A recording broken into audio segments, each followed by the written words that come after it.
ഞാൻ വേണു പറമ്പത്ത് ഉജ്ജയിനി കൊയിലാണ്ടി എന്ന YouTube channel ഉടമ. ഞാനിപ്പോൾ ഇരിക്കുന്നത് വലിയ ഒരു കണിക്കൊന്ന മരത്തിന് ചുവട്ടിലാണ്. നമ്മുടെ ഒരു വിഷു ഇപ്പോൾ അടുത്ത് കടന്നു പോയല്ലോ. കണിക്കൊന്നയും വിഷുവുമായിട്ടുള്ള ബന്ധം നമുക്കെല്ലാവർക്കും അറിയാമല്ലോ. അപ്പോൾ ഈ വിഷു, ഓണം എന്നൊക്കെ പറഞ്ഞ ആഘോഷങ്ങൾ മൊത്തത്തിൽ പറഞ്ഞാൽ കേരളത്തിൻ്റെ ഭൂപ്രകൃതിയുടെ ആഘോഷങ്ങളാണ്. മാത്രമല്ല അതിനെപ്പറ്റി കൂടുതൽ ചിന്തിക്കുമ്പോൾ നമ്മൾ ഒരു ശാസ്ത്രീയ വികസന സങ്കല്പം രൂപപ്പെടണമെങ്കിൽ അത് നമ്മുടെ ഭൂമിശാസ്ത്രവുമായി അത് വളരെയധികം കണക്ഷനുണ്ട്. അപ്പോൾ ഇത്തരം ജനങ്ങൾ നമുക്ക് ശാസ്ത്രീയ ചിന്തകൾ വളർത്തിയെടുക്കാൻ പറ്റിയ ജനങ്ങളാണ്. അങ്ങനെ ഞാൻ വിഷുവെപ്പറ്റിയും ഓണത്തെപ്പറ്റിയും ചിന്തിച്ചു. അങ്ങനെ ഓണം എന്ന് പറയുന്ന സമയത്ത് അതിൻ്റെ ഏറ്റവും വലിയ പരിപാടി മുറ്റത്തെ പൂക്കളമിടലാണല്ലോ. പക്ഷേ ഇന്നിപ്പോൾ ഈ പൂക്കളം കംപ്ലീറ്റ് തമിഴ്നാട്ടിൽ നിന്നും വരുന്ന പൂക്കൾ കൊണ്ടാണ് നമ്മൾ പൂക്കളം ഇടുന്നത്. നമ്മളൊക്കെ ചെറുപ്പകാലത്ത് കുന്നുകളും മലകളും താണ്ടി ഞങ്ങൾ പൂപ്പറിച്ച് കൊണ്ടുവന്ന് പൂട്ടാണ്. ഇന്നിപ്പോൾ അങ്ങനെയുള്ള സ്ഥലങ്ങളുമില്ല. അതോടൊപ്പം തന്നെ കുട്ടികൾ അതിനൊന്നും തയ്യാറുമല്ല. അപ്പോൾ പിന്നെ നമ്മൾ മാർക്കറ്റിൽ പോയി വാങ്ങിയിട്ട് പൂവിടുന്നു. പക്ഷേ നമ്മളെ വിഷുവുമായി ബന്ധപ്പെട്ട് കാണുമ്പോൾ വിഷുവിന് രണ്ട് പ്രത്യേകതകളുണ്ട്. ഒന്ന് അതിന് ഈ കണി കാണുന്ന കണിക്കൊന്ന വെക്കൽ, രണ്ടാമതായിട്ട് കണി വെള്ളരി വെക്കുക. ഈ രണ്ട് കാര്യവും കേരളത്തിൽ ഉൽപ്പാദിപ്പിക്കുന്നുണ്ട്. അതായത് കേരളത്തിലെ ശാസ്ത്ര സമ്പദ് വ്യവസ്ഥയിൽ അവ ഉൽപ്പാദിക്കപ്പെട്ട് കിട്ടുന്നുണ്ട്. അപ്പം അതെന്തുകൊണ്ടെന്ന് വെച്ചാൽ നമ്മളെ ഈ സന്ദർഭത്തിലെ നമ്മുടെ നമ്മുടെ അയ്യപ്പ പണിക്കരുടെ പ്രവചനം ശരിയായിട്ടുണ്ടെന്ന് എനിക്ക് തോന്നുന്നു. അയ്യപ്പ പണിക്കർ ഒരു കവിത ചൊല്ലി, അതായത് പൂക്കാതിരിക്കാനാവുന്നില്ലല്ലോ കണിക്കൊന്നയിലയൻ. അങ്ങനെ അദ്ദേഹത്തിൻ്റെ പ്രവചനം എല്ലാ വിഷുക്കാലമായും കണിക്കൊന്ന പൂത്തുലയും. അത് മാത്രമല്ല പൂത്തുലയും. അപ്പോൾ അത് നമുക്കൊക്കെ വളരെ സന്തോഷമുള്ള കാര്യമാണ്. ഈ കണിക്കൊന്ന പൂത്തുലയുന്നതിനെ പറ്റിയിട്ട് നമ്മുടെ ജയകുമാറും നമ്മൾ വടക്കം വീരഗാഥയിൽ പാട്ട് പാടിയിട്ടുണ്ട്. അതായത് നമ്മളെ ചന്തുവിനെ വിവരിച്ചാണ്, പുരുഷ സൗന്ദര്യത്തെ ഉപയോഗിച്ചാണ് കണിക്കൊന്ന പൂത്തുലഞ്ഞ പോലെ. ആലോചിക്കുമ്പോൾ അത് വിടുമ്പോൾ സ്വാഭാവികമായിട്ട് നമ്മുടെ മനസ്സിലേക്ക് നമ്മളെ ചന്തുവും മമ്മൂട്ടിയെ കടന്നു വരും.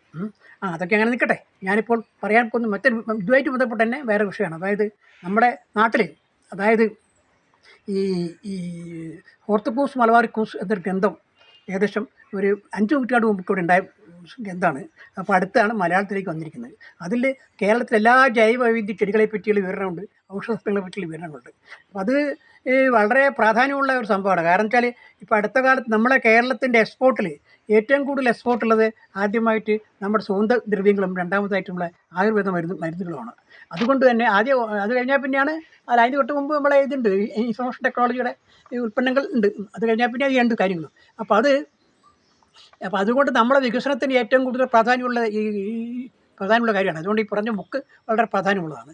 അതുകൊണ്ട് ഞാൻ ആ ബുക്കിൻ്റെ ഓർത്തഡോക്സ് മലബാറിക്കൂസ് ദിനം എന്ന് പറഞ്ഞിട്ട് ഒരു ദിനം ഉജ്ജയിനി കൊണ്ടാടാൻ തിരിച്ചിരിക്കുകയാണ്. ഞാനിപ്പോൾ അതിൻ്റെ നോട്ടീസ് ഒന്ന് വായിക്കുകയാണ്. ഈ വരുന്ന 28-ാം തീയതി തിങ്കളാഴ്ച ഉജ്ജയിനി സംസ്കാര കേന്ദ്രം കൊയിലാണ്ടിയിൽ വ്യത്യസ്തമായ പരിപാടിക്ക് സാക്ഷ്യം വയ്ക്കുകയാണ്. പണ്ട് അതായത് 5 നൂറ്റാണ്ടുകൾ മുമ്പ് കേരളത്തിലെ സ്വന്തം വമിക്കുന്ന ഉൽപ്പന്നങ്ങളിൽ ആകൃഷ്ടമായ യൂറോപ്പുകാരിൽ ആദ്യമായി വാസ്കോഡ ഗാമ ഇവിടെ കപ്പലിറങ്ങുകയായിരുന്നല്ലോ. അതിനുശേഷം ഡച്ചുകാർ ഇവിടെ ഒരു കോളനി സ്ഥാപിക്കുകയും ഹെൻറി ആൻഡിയാർ എന്ന ഡച്ച് ഗവർണർ അധികാരം ഏറ്റെടുക്കുകയും ചെയ്തിരുന്നു.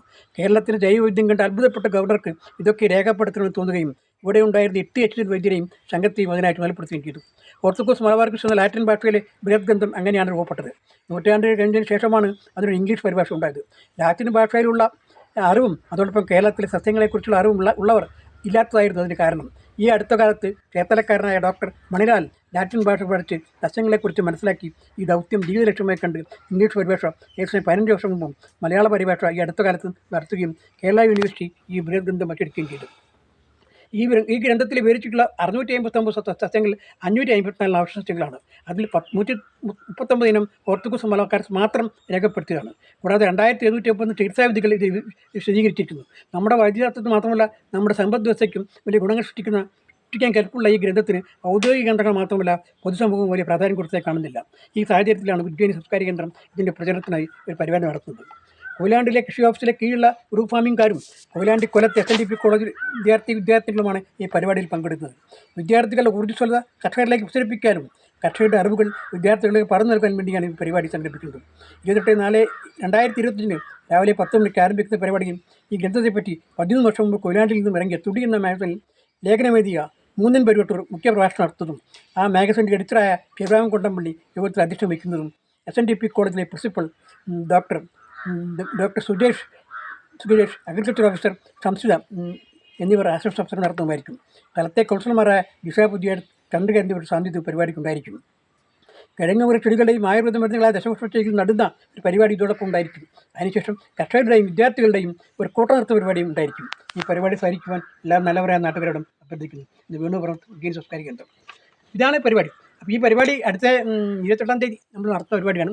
അത് കേരളത്തിൽ ആക്കുവാനുള്ള ആൾക്കാർക്ക് താല്പര്യമില്ല ആൾക്കാർക്ക് ഇതിൽ വന്ന് പങ്കെടുക്കാം. അങ്ങനെ ഈ ഹോർത്തക്കുസ് മലബാറിക്കുസ് എന്നത് അല്ലെങ്കിൽ കേരള ദൈവവൈദ്യം ഒന്ന് ലോകത്തിന് മുമ്പിൽ അവതരിപ്പിക്കാനും നമ്മുടെ നാട്ടിൽ മുമ്പ് അവതരിക്കുക. അതിൽ നിന്നും കൂടുതൽ നമ്മൾ അത് ഈ ചെടികളിൽ നിന്നൊക്കെ കൂടുതൽ നമുക്ക് വരുമാനം ഉണ്ടാക്കുന്ന മാർഗ്ഗമായി കേരളക്കാർക്ക് മാറ്റാൻ കഴിയും.